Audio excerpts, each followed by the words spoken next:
to Spectrumx Why, the series that explores entrepreneurs' why. I am Chisholm-DeVeau. I am the entrepreneur career coach. We are here with Theresa Albert, the owner and operator of Rosehurst Bed and Breakfast here in Stratford, Ontario. Theresa, welcome. Thank you so much. And how are you today? It's hot, isn't it? I'm hot. I'm confused by the current climate of business, but I'm grounded. That, like, truly, I think we need to acknowledge, sometimes when I listen to interviews and I, consume this kind of information, you kind of need to know where people are coming from. Like, we're in the pandemic right now. In 10 years from now, it'll be like, why was she such a mess that day? We've had our first heat wave. That's where we're at. Yeah. Well, I appreciate you acknowledging that because, we're talking about you today. So for our first question, would you like to share a little bit about Rosehurst?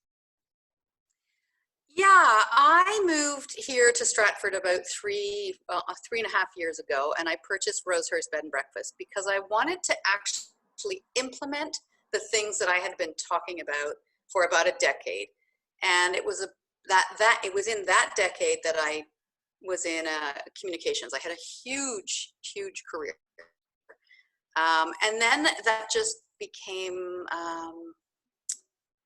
let's say, overwhelming. And I kind of wanted to be more grounded, literally. So when I built the bed and breakfast, it was really to apply all of my beliefs as a nutritionist. I actually grow the food for the B&B. This year, I will pivot to creating a U-Pick setup so that I have, a number of Airbnb rooms. They're all isolated, and the garden has safe. You pick your own salad, lunch, whatever. But at the actual B&B, and I'll focus mostly on that because this year is going to be an anomaly, right?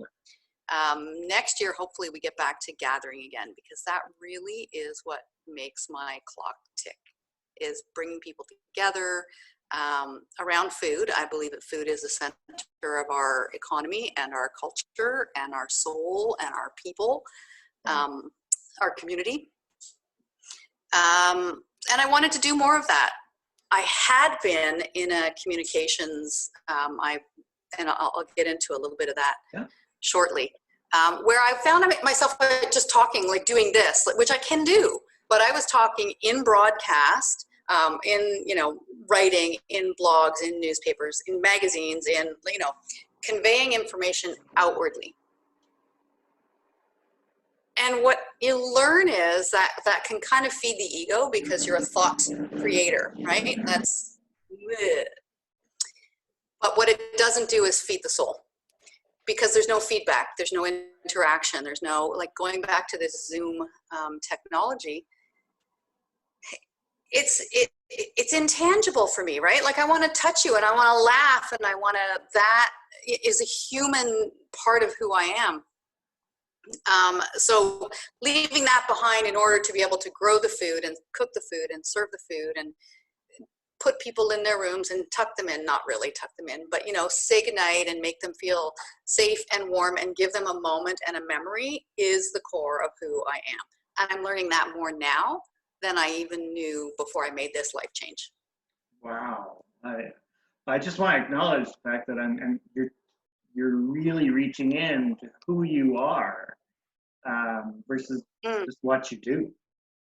Like, you're really touching into who you are. So because I see the passion and the light in your eyes when you talk about it versus your corporate world. Yeah. Oh, well, okay. So let's back up and sort of look at the path of that. I was a young mom. I was a reluctant mom. My daughter knows this, so if she ever sees this, it won't be a surprise. I really didn't plan on being a mom. I didn't think I had those mothering skills. And then I got married to a lovely Cape Breton boy who, when we got pregnant, we didn't know how that happened. We didn't know anything about those things. It was just apparent that for him, this child was important. So that was sort of the first big shift in my life. And that allowed me to have to investigate those feelings. In order to be a good parent, I needed to figure out why I thought I wasn't going to be, and then do it. Like, how do you do that? What do you know, how do you figure that out? And that was sort of the first step in digging a little bit deeper. And then, then you go into all of it. So that was in my early 30s. So you go into all of your childhood and how were you parented? And, some of this goes hand in hand with who you are, especially for entrepreneurs, because our identity becomes, or what we do becomes our identity, which, it can happen if you're driving a bus, but not so much. You can sort of clock out and forget it. Anyway, when I had Jameson, that's when I started my personal chef business. So I studied to be a chef. Had Jamie, I was in the hotel business for 10 years. So I was in, hospitality already. Ended up in sales and marketing. Again, what I find in our career paths is that the higher up you go, the further away from the things that you love about the craft that you get. So instead of actually being with the people and doing the things, I was managing the processes and the systems and, having the ideas and doing the budgets. All of that stuff is not my thing, but you get better at it, so you go up, right? Then I had Jameson, and I went, oh wow, I don't want to go back to work. Like I can't leave this little thing. I don't want to. So I created a business around that, and had to look at that point. Who was I? What did I want to do with my time? What did I want to do with my life? Because really, that's what work is. You're trading your time, for your joy, really, maybe. So changed that. That worked. I started a personal chef business and did very well. This was pre, the good food box deliveries and that kind of thing. When that came in, competition changed. So I had to start to think about how that was going to change again. But what really changed everything was an accident, literally and figuratively. I was hit by a bicycle courier in Toronto, and he was coming downhill as I was walking across a crosswalk. He didn't see me, I didn't see him. He hit my hip, I went over on my shoulder and torqued my entire spine. Oh. So I was a chef, carrying food, cooking all day, young child. Jamie was in kindergarten. What am I gonna do? Like, I needed to reuse my body. I needed to get out of pain. I needed time to recover. I was self-employed. Like, what do you do? And for an entrepreneur, you have to, our brains are made that way. We think, okay, how do I take what I have and do what needs to be done next? So while I lay in bed, I wrote my first book. So many people said, don't worry if you don't get it published, you can re-pitch, you can, refashion it. But all I did was I took, and again, this was, late 90s. Not a lot of people had computers. So I took the system. So all of the recipes that I was making for the families, because that's what I focused on, that could be made in one day or half a day and then frozen and put back in the refrigerator. It addressed Johnny doesn't eat red food, Joni doesn't eat round food, Daddy needs to lose weight, and Mommy has a cholesterol problem. Like, it addressed all those things. So I took the best of the best and put it together. This is your shopping list. These are your 4 or 5 recipes. So it was a system. And I pitched it to the 4 big Canadian publishers, and 3 of them wanted it. So for my first book, I was like, okay, I'm onto something here. That is very incredibly rare now because, everybody can publish something. Everybody can publish. Bloggers are prolific. Like, it's incredibly rare. So right place, right time. But I could have laid down and said, it hurts too much to stand up. It hurts too much to type. I can't do this. I don't want to do anything. I'm just going to give up. And I didn't. I took my ideas and wrote them down. While I was out promoting that book, I was on breakfast television, and Food Network saw me, got a phone call. We saw you on blah, blah, blah. We have this concept for a food show. It's about feeding kids and about family dining. We think you'd be great. Would you like to audition? And I'm like, April Fools, like, what is this? So again, it was just one of those things that I took a leap. I was out on the plank. I can't go back, and I'm really not ready to drown. So that opened the next thing.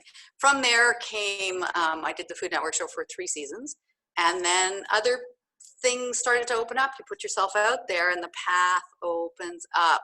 Our job is to choose which one to take. That sort of rolled into more consulting, more broadcasting, more writing, recipe development, consulting with Big Food, taking a product, we think we need to have less sugar in our cereal. All right, so work with the R&D team. Do you need less? Like, what's on the market? What's out there? What's the appetite for the consumer? What do they want? What do we need to do to our product? Which ones? All of that. Because in the end, when you need to communicate that idea, and I think this is really core for entrepreneurs in choosing what they want to do. What do you want to communicate at the end of this path? What do you want it to look like there? So keep that, hold it, do not move it, because every thread that you need to tie from today to this has to tie into those 5, 3, 4 core values. So there was a lot of success in that, because what do we want to say on television about cereal? Like, what's the message? How do people feel about breakfast? How do people feel about these things? You're being invited into their lives, into their bodies, which is such a critical, food is the way that the planet communicates with the inside of my cells. And I take that to heart when I share food with people, but also when we're talking, about messages and marketing messages. This is not just get your kids at the door for breakfast. This is actually building who I am in a cellular way. So that came that chunk. Again, you get to the point where, I was on the news, I was talking head, and I'm so glad I'm not in it now.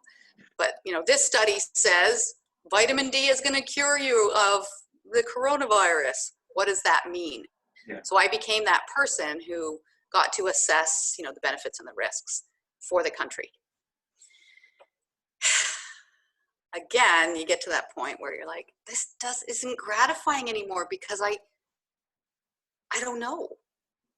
I don't know, and I have to pretend to know, or I have to really dig really hard to know. And then, of course, media was imploding, yeah. Because, a blogger will write this story for free.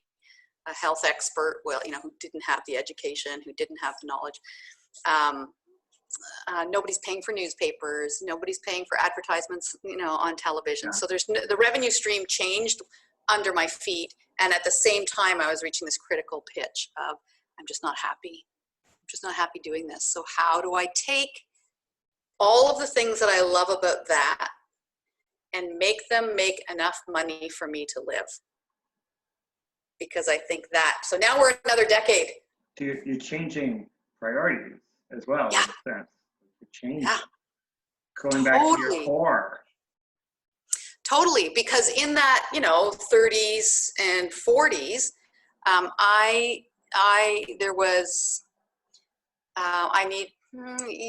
feels icky, but I'm going to say it. I needed to prove something. I needed to prove that I knew what I was talking about. I needed to erase my own fears of inadequacy, my fear of mediocrity, like all of that. I went from speaking to the country to scrubbing toilets for a living. Like that was a big leap in ego in order to find joy. Yeah. But it also was a big leap in financial imperative. What do I really need? What do I really need to live? So, it wasn't running up the escalator, putting lipstick on in high heels. Like it wasn't that anymore, because that revenue was going down as the work was going up. Like it just choked me. But I think it does become a sort of a thing of the decade. Like, okay, how much runway do I have left? Do I need to run along this runway? to save enough money to live the way I want to live for the rest of my life. And for me, the answer was no. So what was the deciding factor to come to Stratford and open up a? Yeah, what was it? I think there were a lot of things happening all at once. Again, it's the cluster storm. Let's keep this family friendly. I think there were a lot of factors. I was not happy with my work. I was divorcing. Our daughter is now, like, again, all of the external things ringing the bells for me. Our daughter was away at university. So we knew that was ending. The marriage wasn't doing what it needed to do. The job wasn't doing what it needed to do. So, you know, you sort of take those three pieces and it tells you a story, and then you have to read the story. Mm-hmm. I've always looked at my life as a wheel, and each, you know, section, or a pizza, to use a food image, but each section, if it's going to keep turning, each section needs to be full. So I get to decide those sections for me. This section is about my physical health. This section is about my sexual health. This section is about my emotional health. This one's financial, you know, whatever those pies are. And I found that 3 of those pies were flat. So the wheel sat on that, flattened. So how do I blow air into those sections? And for me, those were the 3. Like, I just wasn't happy, to the extent of knowing I needed to change. Again, I'm out on the plank. I'm going to dive in. I'm going to take the control and dive, because either I'm going to fall off and drown, and going back isn't going to work. Which one am I going to choose? It's amazing that you brought up the whole wheel concept, because as a coach, we do the same thing. That's exactly what we do. We'll bring the wheel of life or the wheel of fulfillment or whatever, and it's finding that wholeness to allow yourself to be fully balanced. So you're doing that on your own without a coach. Keep it spinning, it spinning. Yeah, I had lots of therapy. I did lots of reading. I didn't have the coach. I had other entrepreneurs. Like, I found other people who were in similar places as I, that, you know, that we would talk about these things honestly, because I think that's a really important element. Well, I have to say, you're self-interviewing. You're going through all the questions without even being asked the questions. So for our audience, yeah, that's called. I love that's it. called media training. So, you know, toward the end, I would train people to, you know, like, and as I would represent product, the client would tell me, we need to say we are the lowest in sugar and the highest in fiber, and you have to say the name of the brand 3 times, and then you get your big check. Oh wow! All right. I learn from you. Oh yeah, the media training is brilliant, especially with these kinds of forums, because you can get distracted, and I think then it just becomes a brain trained thing. Yeah. You know, you can get distracted by the question they're asking, and you see politicians do this all the time. I don't really give a crap what you ask me. I'm going to answer and tell you what you need to know about, you know, what is happening right now on this topic. Hopefully I'm answering questions though and not dodging them. You are, actually. I asked you about what led you to become an entrepreneur. These are the questions I sent Theresa previously. So but that goes even further back. I think what led me to become an entrepreneur, if I hadn't had the upbringing that I had, I don't know that I would have had the courage to do these things. I think you and I have talked about this, that resilience in childhood and in life. Like, my father was self-employed. So, you know, we had weeks and months where we ate craft dinner off of daddy's pool winnings, right? And then we had, you know, vacations and boats and Cadillacs. Like, it was crazy. A hard way to grow up. But I also had to realize that gave me some resilience, just to handle that low level of anxiety that you always have when you're self-employed. Yeah. Like, where's next paycheck coming from? Can I make it to the next paycheck? And finding some place to have faith in you Oh, is the only way to do that. yes.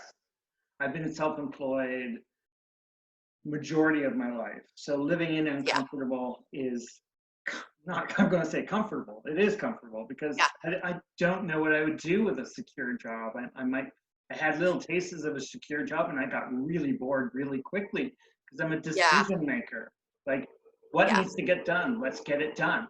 Like, we tend to be doers, right? Yeah. Yeah. Sit and wait and help people.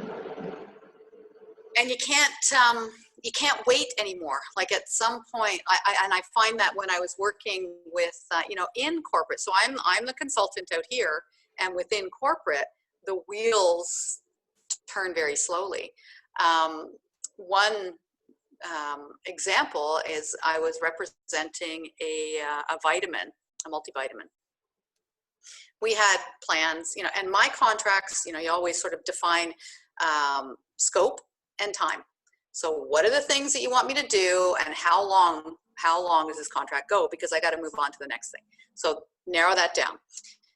With this vitamin company, it was a drug company, and there's a lot of regulations in drug companies of what they can say, what they, even though it's a multivitamin, they can't claim a cure, they can't, so there's all kinds of regulation.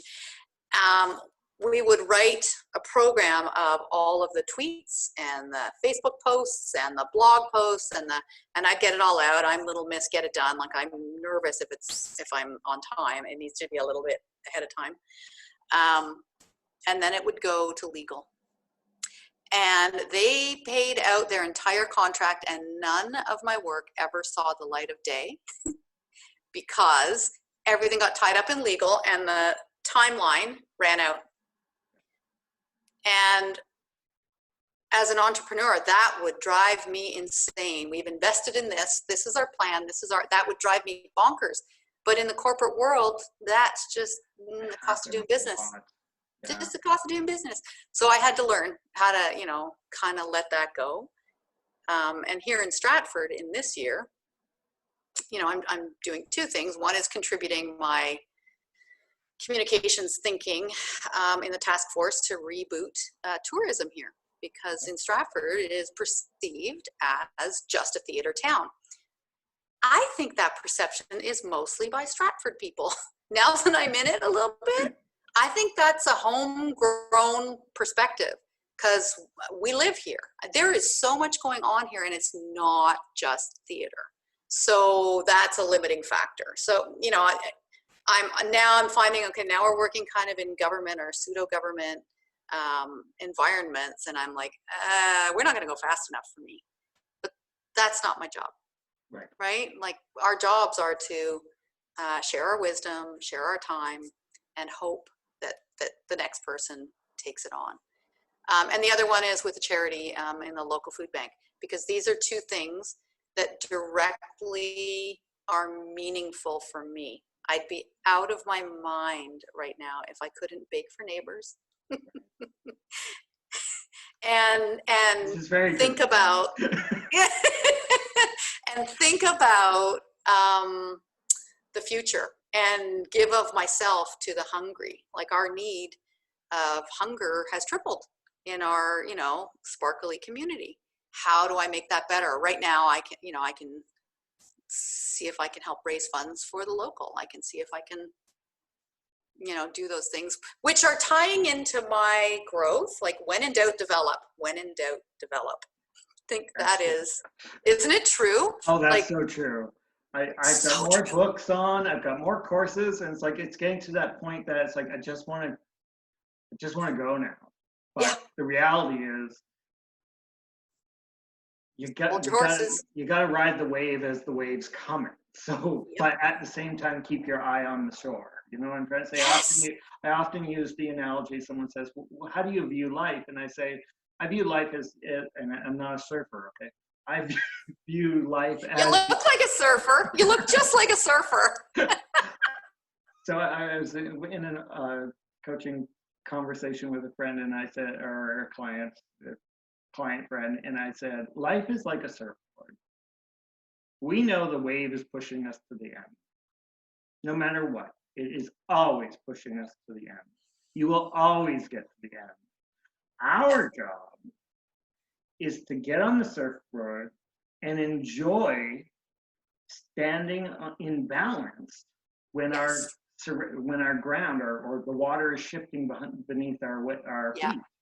And the purpose isn't to get to the end. The purpose is to stay out and enjoy it as much as possible. Enjoy the ride. With the shifting of the tides. Yeah. To me, that's life. Like we really got to adjust to the current situation and be flexible, get on that surfboard and adjust. Yep. It isn't necessarily about balance, it's about being present and shifting to be balanced. Yeah. And we find those, there's a line in my favorite book, which is called The Elegance of the Hedgehog. And when, as this woman is dying, she's envisioning all of the people she's connected to. And she's sort of letting them go and saying, okay, he'll be okay because he has the cat. And she'll be okay because she's about to go to high school. So but she uses this phrase, it's the always inside the never. So it's that I just live for those moments of that standing up on the board, being terrified, although I'm less of an adrenaline junkie now. Being terrified, like, am I going to fall off? Am I going to make it to the end? Am I going to, being terrified, but finding a way to lift up my head and appreciate it. And I appreciate this conversation so much because I find I'm going under, and I got to keep pulling up and remember that, you know, right now it feels like nothing is ever going to happen. Nothing is ever going to change. And it always does when you're at this horrible, difficult place. But there is always right inside of there, because we will always have this memory of how we connected and what we did. And oh my God, and then there was a heat wave, and then the snowbird went down, and then like all of these things will always be. And yet it feels like time has stopped. Yeah. And as a coach, we often find when people come to you, they want to change. So they're here and they want to get here and they're just stuck. But movement takes energy, movement takes challenge, movement takes perseverance, movement takes looking deep within, it's all about. It also takes fear. It takes fear, yes. It takes fear. It really does. I remember when I was going through that pivotal time before I moved here to Stratford, and talking to someone about, my life was fairly cushy. Like, I could have just had an agreement with my husband that we'll live in this house, we'll live this out, we'll have this. That is not the kind of relationship I wanted, and I don't think, even though he wasn't verbalizing it, it was the kind of relationship he wanted. I could have just ridden it out. We're sitting on this lovely house that is quadrupled in Toronto, quadrupled in its value. Ride that out until retirement. Ride that. But this person said to me, "Yeah, what your problem is? There's no fire under your feet." Mm. And I was like, "Oh shit, it's true." That's a powerful statement.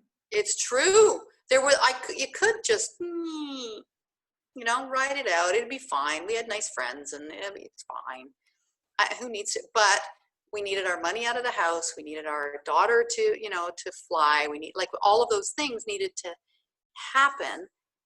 And I was afraid to do them because then I would be truly out on my own. There'd be fire. And here I am.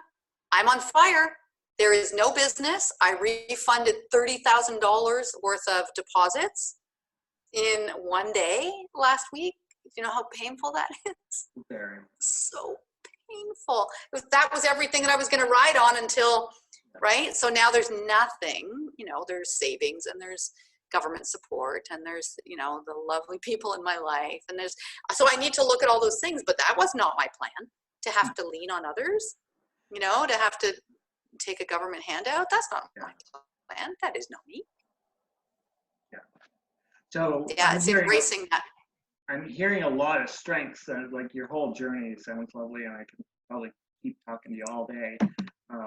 Because I don't know about you, but I think oh, I just love talking to you. There's something Yeah, about our journeys that are very similar, and you don't yeah, even know half of mine yet. But one yeah. day. I know.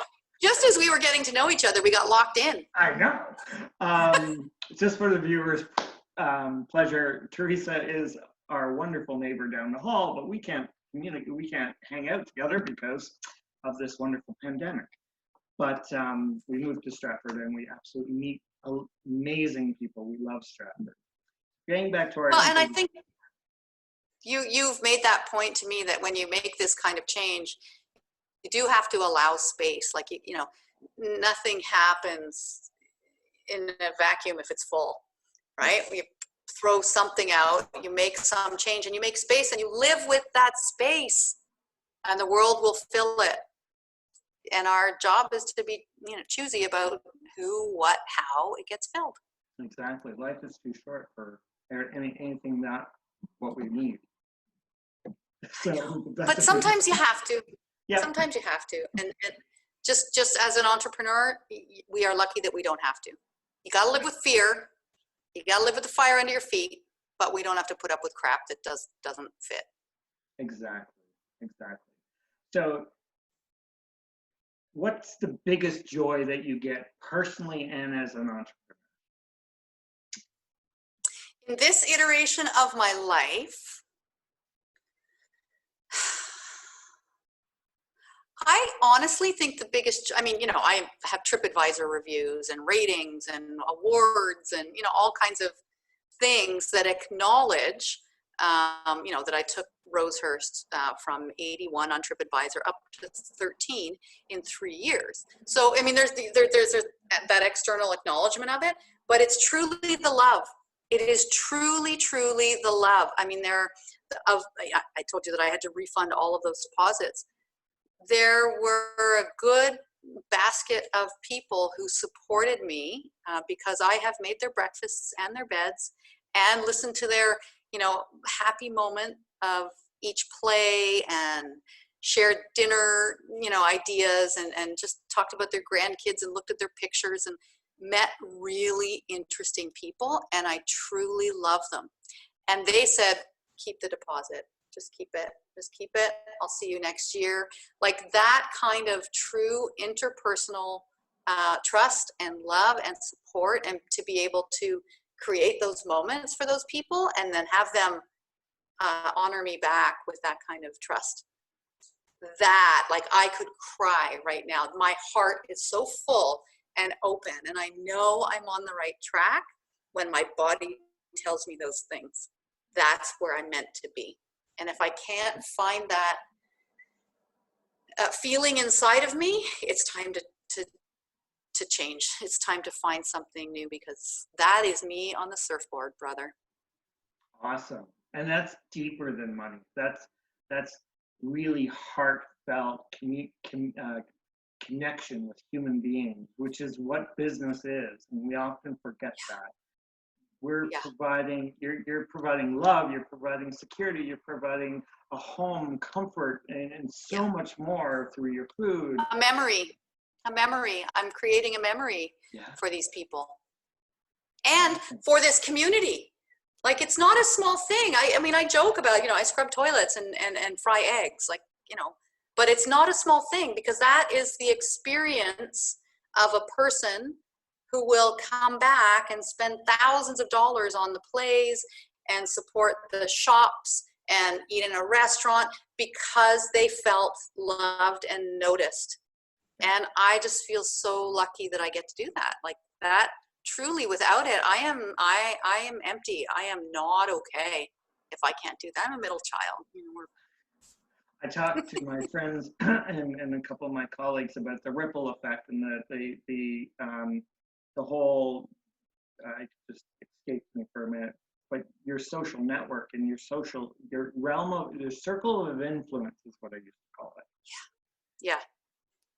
One step will create a ripple in our community. And when I was a jeweler in New Brunswick, I was a small jeweler, but I had such a huge impact on the high school, on the police department. I knew them by name. And that's what community is. And that's what I think of what I loved about the fact of coming to Stratford is, yes, you can do the same thing in big cities. And I'm not saying you can't. Yeah. But when you're part of a small community, it's far more obvious and profound. Yep. And there's less anonymity. So I got used to giving up my anonymity when I was on television, right? I mean, I was brunette then. I didn't wear my glasses. I looked completely different. But I gave up my anonymity. People saw me in the grocery store. They saw if I put a birthday cake in my cart. So I kind of gave that up. But I also created this bubble and this shell around me to prevent me from feeling vulnerable. Because when everybody thinks they know you, you're pretty out there. You're pretty vulnerable. You can get pretty devastated. And then when I moved here, I allowed myself to allow that vulnerability through. Because when you allow that vulnerability through, you actually also become, a semi-permeable membrane to allow the love in, to allow the joy in. Without that vulnerability, it's a one-way street, and it's not nice. Yeah, I agree with you. Have you read or listened to Brene Brown's Dare to Lead? Yeah. I love Brene Brown. Yeah, I do too. I love reading. Yeah, I loved reading her books. She has a podcast now. Have you seen the podcast? Yeah.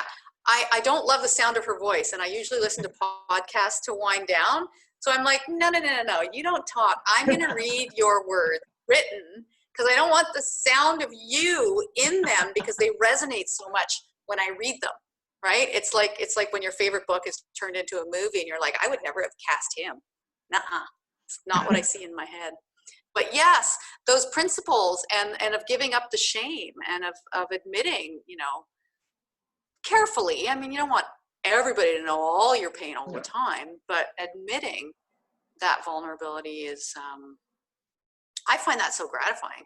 Like, and shrinking my net has been like, I have, a handful of women who I met when Jamie was born. So Jamie was 5 weeks old when I joined this with this MomNet group. Now we have Zoom meetings. Like, I moved here, so I lost track of some of them.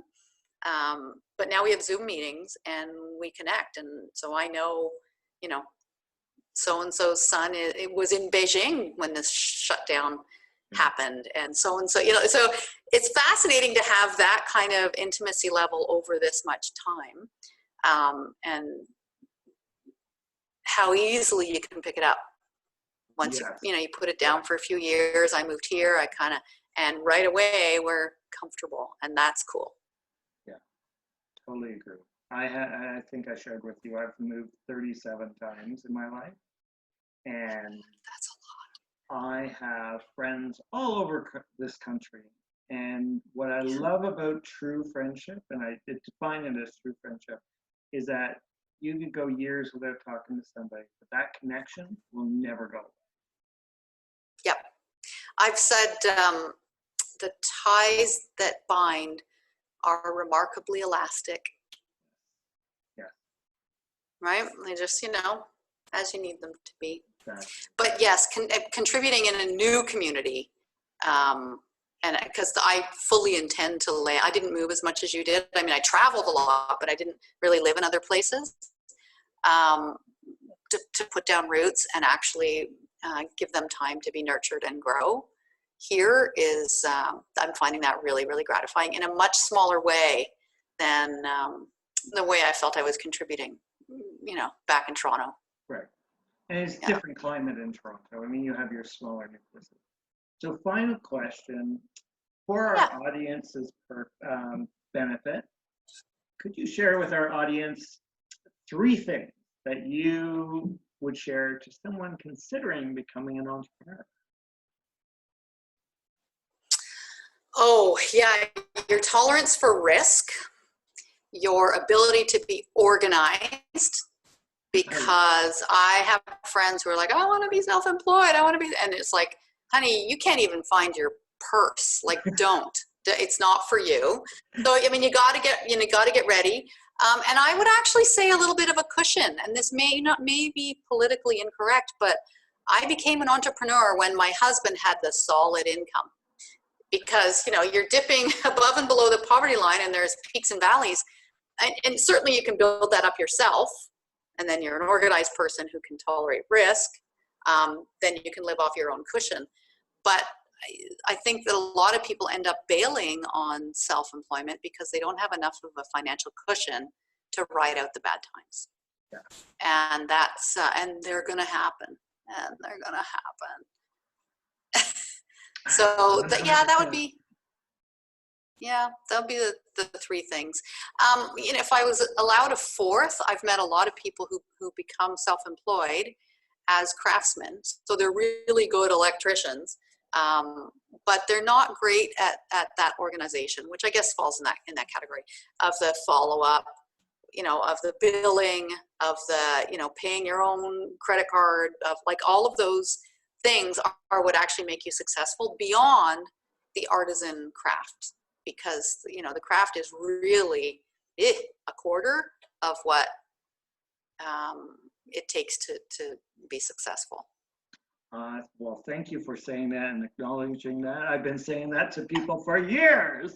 Oh, really? Yeah. Oh my God. No, yeah, I know what my skills are, but if I can't sell them and I can't, bill and I can't collect and I can't account and I can't, keep a roof over my head.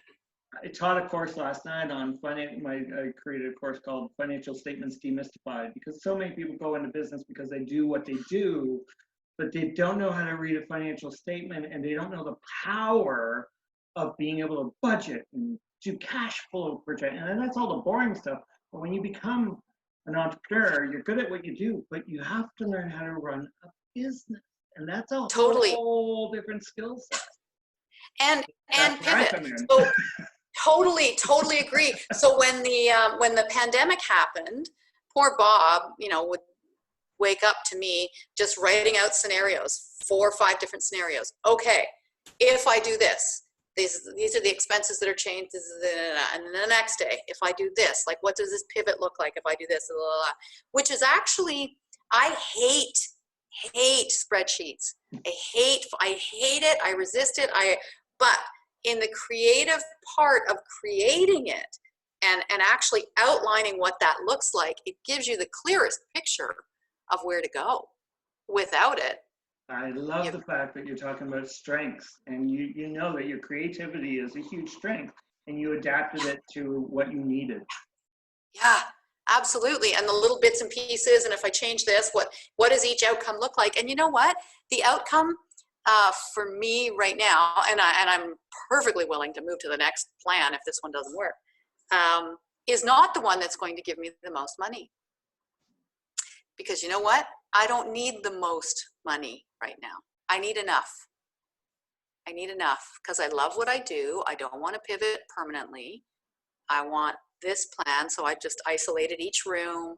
I've got each, refrigerator in each room. When we're allowed to travel, there will be Airbnb in each. So instead of me serving breakfast, everybody gets their homemade kombucha, everybody gets their homemade granola, everybody gets their homemade yogurt. It's all in your room before you get there, 24 hours before, and I spray myself out. And then there's baskets in each room for you pick. So I'm growing the vegetables, and everybody can take their own little basket and their own little scissors down, and I will be in the garden outdoors at 10 a.m. in the sunshine daily to explain what the vegetables are and do that song and dance and show you how to trim a head of lettuce so you don't kill it, so you leave it there for other people. Like what are all these foods? And then, leave the room fallow for 48 hours for any virus to disappear. But that is the plan that will allow me to pay the bills, just if it happens. But it'll give me the most joy, and it will maintain for me the most,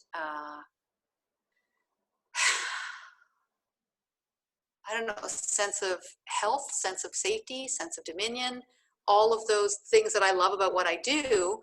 Here's how I can be with these people without because the pandemic's not going to let me do what I want to do. So how do I do that?